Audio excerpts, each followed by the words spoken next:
تصاویر من شما در گذشته دیدین، برخی دیگر هم در آینده خواهید دید و امیدوارم که مورد توجه شما.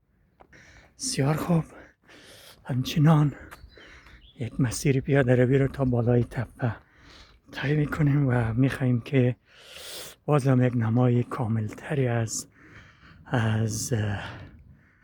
بازل سوئیس، لوراخ در آلمان و مولهایم یا اروپا پارک، میدان هوایی اروپا در خاک فرانسه رو شما ببینید. اینجا بازل سوئیس است، یک نمای جالب. البته امروز که از گرمترین روزهای سال هست، دما بالای 35 درجه سانتیگراد است و به خاطر یک کم غبار یا هیت، موج گرما رو که از طرف آفریقا به اینجا رسیده یا از طرف قرمز اطلس هم ملاحظه میکنیم. بسیار خوب، ما راه خود ادامه میدیم. هر شود خدمت شما که زندگی ما هم همش در سفر و کوچ گذشته است. ما در مالستان در یک جای ارتفاعی بلند نزدیک 3100 متری نزدیک طلابه یا پایگردو به دنیا آمدم. تا 12-13 سالگی را همونجا بودم و از اون بالا کوههای رنگارنگ مالستان مشوق ما و مایه تشویق ما به طبیعت زیبا بود و البته نمایی از زیبا از کوه شاهیتوس هم را تشویق میکرد. بله، البته جایی که من به دنیا آمدم و تا 13-14 سالگی اونجا بودم یک چنین طبیعتی داشت، همیشه با سرسبزی و زیبایی، طبیعت سرسبز بهاری همراه بود. و بعد از او البته در سال 1985 ابتدا و پاکستان، کوتاه پاکستان، از اونجا از طریق بلوچستان و ایران رفتم. بعد از 1 سال گردش در شهرهای مختلف ایران، در سال 1986 به مشهد رفتم تا درس بخونم. این بود که بعد از حدود 10 سال دیگه، یعنی در سال 1995 موفق شدم دیپلم بگیرم، وارد دانشگاه فردوسی مشهد بشم، زمین شناسی بخونم. البته انتخاب زمین شناسی هم بدون دلیل نبود، دلیلش همین دوستداری طبیعت بود. از اون زمان در سال 2002 وقت ماستری رو در رشته زمین شناسی تمام کردم،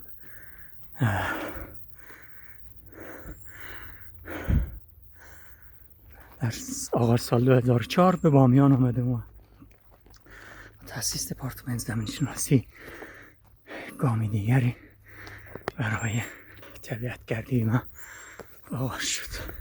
چه راهی است؟ کجا میرسیم این را؟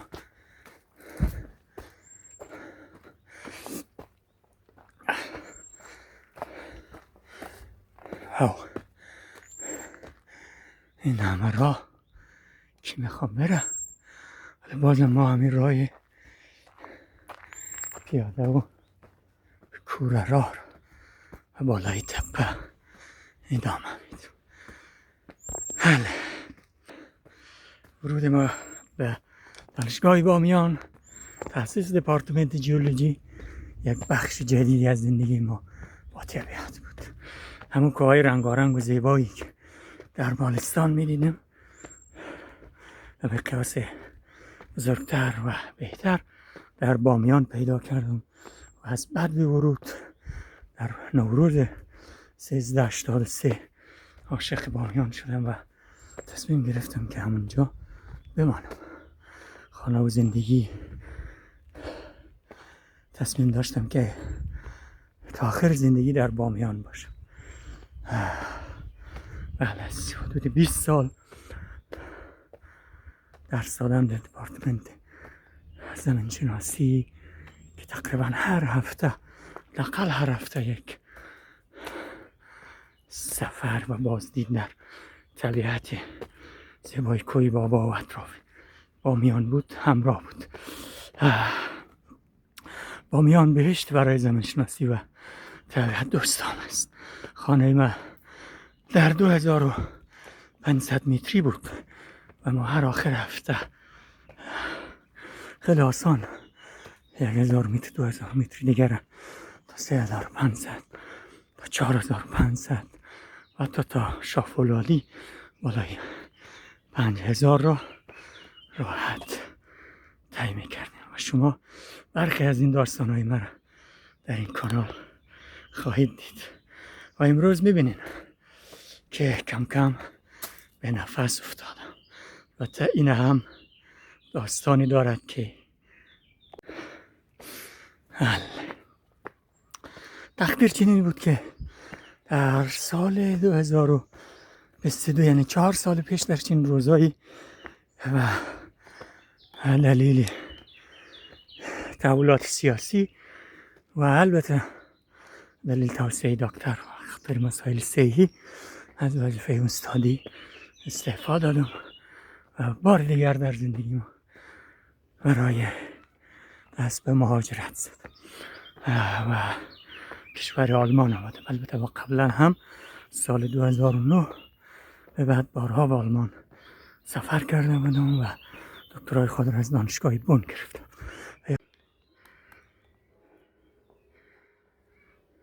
اوکی، تا ما نفس میگیرم شما یک بار دیگر از این زاویه بازل سوئیس را ببینید تا ما خستگی بگیرم و ادامه داستان ها هر شود که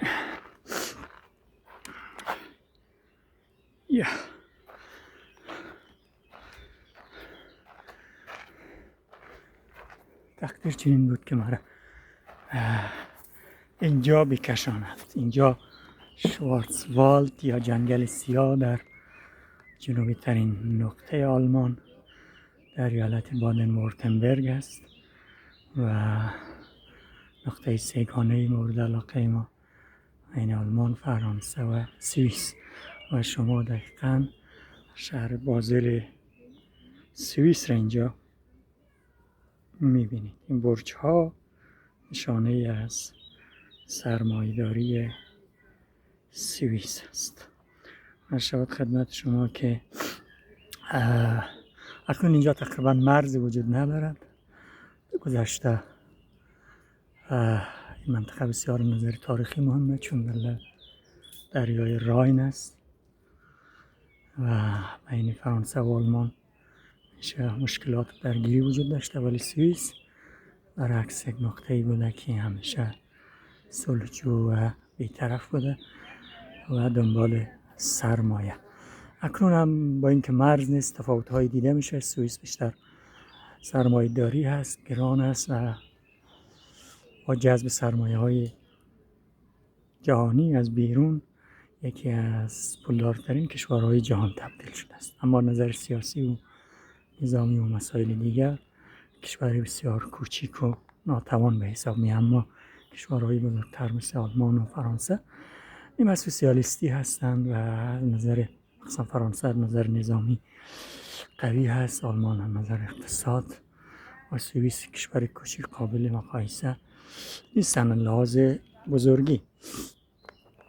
اما تفاوت‌های دیگه میشه. مثلا آلمانیا فرانسه از تمام کشور میای اینجا خانه میگیرن، بعد برای کارگری و سوئیس میرن. دلیلش این است که با اینکه مصارف زندگی در سوئیس خیلی گران هست اما معاش یا حقوق اونجا خیلی بالاست و خاطر خانه رو اینجا انتخاب میکنن، کار اونجا.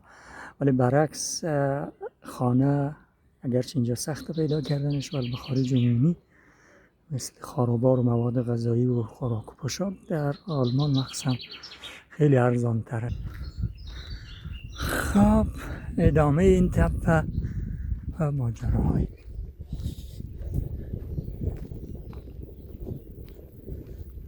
نمای بسیار زیبا منطقه رو شاهد.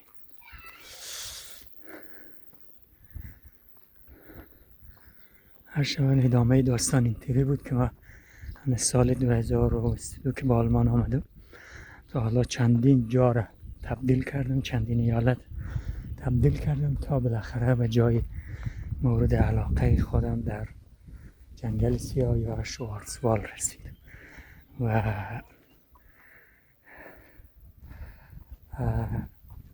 ببینم فعلا خانه ما کمی دورتر جای از کوه ها هست در شوارزوالد و یکی از بهترین جاها با بهترین نماها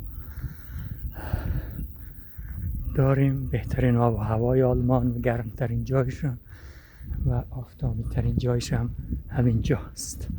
گرچه فعلا خیلی گرم است، 56 درجه غیر عادی است، ولی زمستانهای خیلی ملایم و خوبی داره و اغلب سال هم آفتاب است، جایی که اصلا مانند بقیه آلمان شمال و شرق آلمان نیست، بیشتر مانند هوایش مانند فرانسه است. البته اون قدرم کوهستانی نیست که مانند سوئیس برفگیر باشه، بلکه ارتفاعش حدودی بین 500 متر تا 1000 متر اصلا بلندترین نقطهش هم یک جایی است،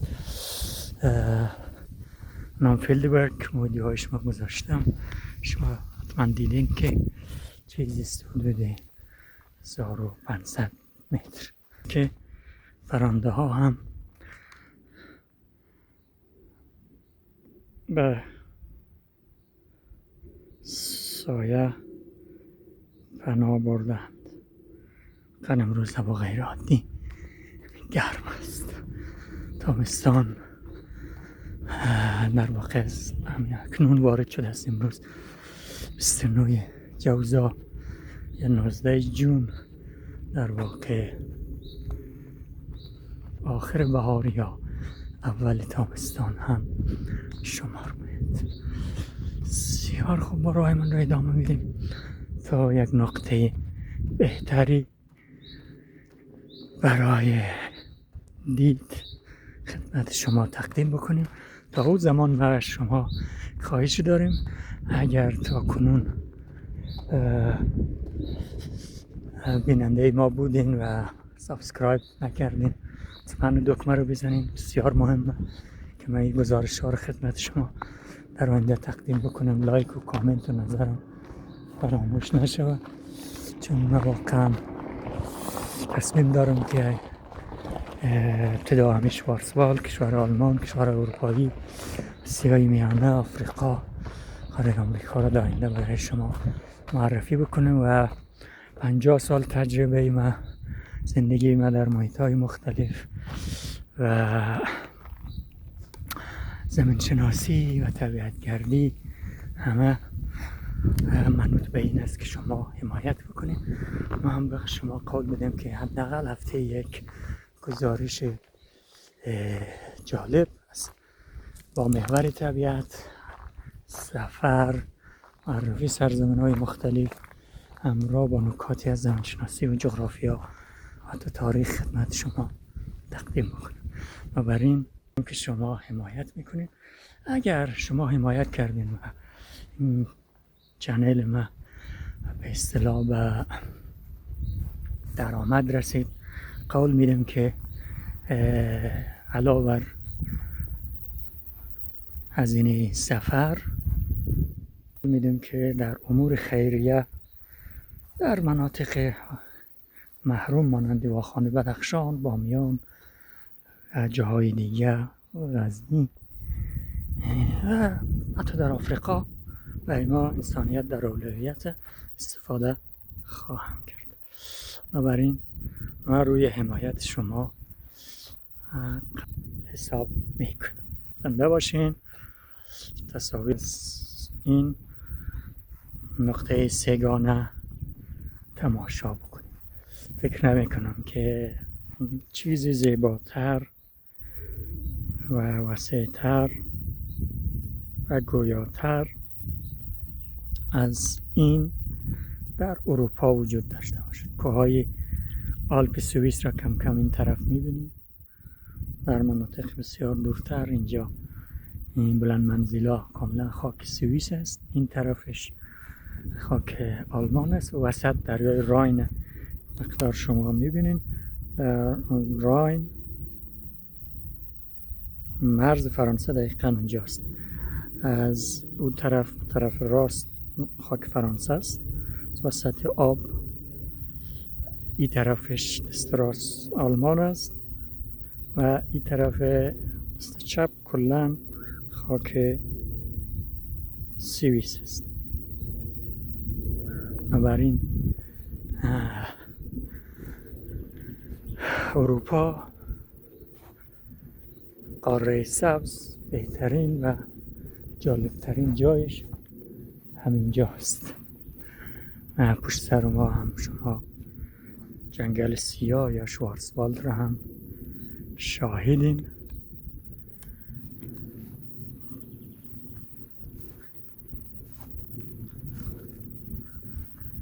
ما رو ببینید، استفاده بکنید.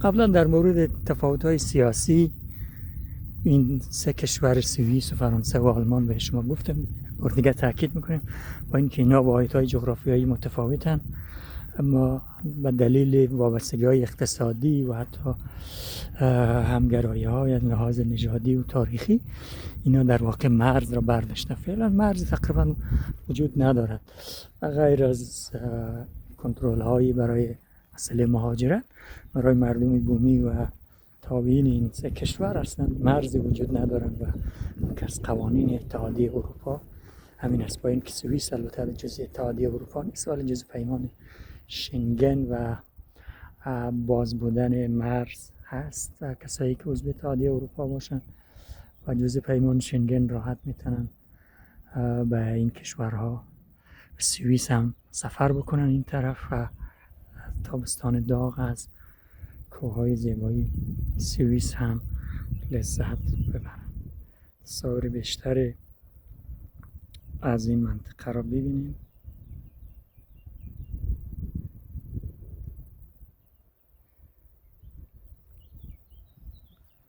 بسیار خوب، فکر میکنم فعلا کافی است تا دیدار بعدی و بعدی. خداحافظ.